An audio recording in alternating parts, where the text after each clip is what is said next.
এটা কেক নাকি ধোকা? দেখলে মনে হয় কেক, কিন্তু কাটলে গরুর মাংস বের হয়। এটা হলো আমার মিটলফ কেক, একেবারে নতুন একটি খাবার। আজকে বানাচ্ছি একটা কেক যেটাতে নেই চিনি, নেই ময়দা, কিন্তু আছে গরুর কিমা, মশলা আর মাখা আলু। মাংসের বেটারে ঢেলে বানালাম মিটলফ, আর ফ্রোস্টিং দিলাম ম্যাশ করা পটেটো। আসসালামু আলাইকুম। আজকে আমি ঈদ স্পেশাল একটি রেসিপি নিয়ে আসলাম, যা আপনাদের ঈদের মেজাজকে আরও বেশি মজাদার করে তুলবে। আজকে ইজি কুকিং বাই সুলতানার signature item beef meatloaf cake তৈরি করে দেখাবো, যা দেখতে যেমন লোভনীয়, খেতেও তেমনি সুস্বাদু।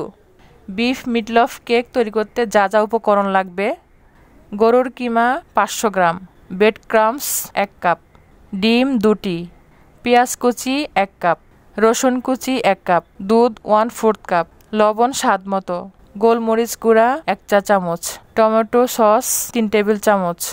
যে পাত্রে কেক মেক করব 1 টেবিল চামচ তেল গ্রিস করে নিব।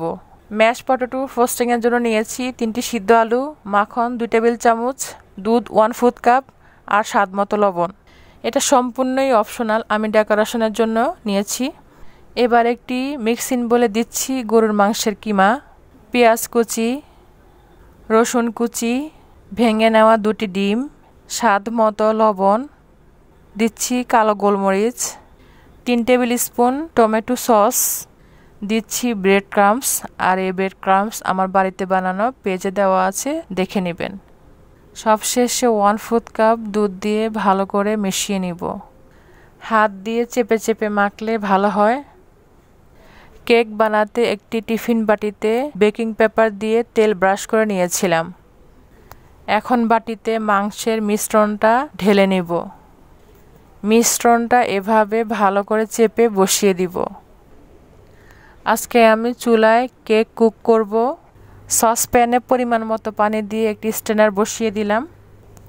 এবার বাটি স্ট্রেনারে বসিয়ে ঢাকনা দিয়ে ঢেকে চুলার ফ্লেম মাঝারি আঁচে রেখে 45 থেকে 50 মিনিট কেক কুক করে নিব। কেকের পাত্র ছোট হলে বা মিশ্রণটি পাতলা হলে 35 থেকে 40 মিনিট এর মধ্যেও হয়ে যেতে পারে।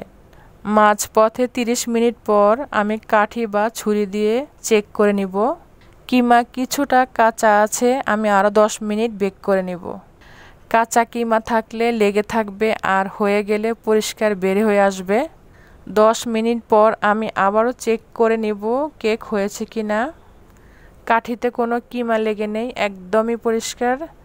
কেক হয়ে গেছে। আমি এখন ঠান্ডা করে পরিবেশন করে নিব। ছুরি দিয়ে কেক আলগা করে নিব, আর কেক একটি পাত্রে ডিমোল্ড করে নিব। কেকে দেওয়া বেকিং পেপার তুলে নিব। কেকের চারপাশে টমেটো সস দিয়ে দিচ্ছি। এতে করে কেকটা দেখতে সুন্দর লাগবে আর খেতে অনেক মজা লাগবে।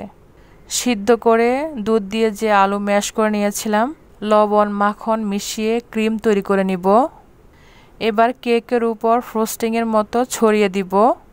চাইলে পাইপিং ব্যাগ দিয়েও দেওয়া যাবে। এখন আলুর ফ্রোস্টিংয়ের উপর টমেটো সস দিয়ে ডেকোরেশন করে নিব। এটা সম্পূর্ণই অপশনাল, আপনারা রুচি মতো সাজিয়ে নেবেন। বাচ্চারা কেক দেখে তো খুশি হয়ে যাবে, আর খেয়ে বলবে এটা আবার কেমন কেক। দেখলেন তো কেমন দারুণ দেখাচ্ছে কোরবানি ঈদ স্পেশাল মিটলফ কেক। মেহমানদের সামনে এটা পরিবেশন করলে সবাই অবাক হয়ে যাবে। এখন খাওয়ার পালা।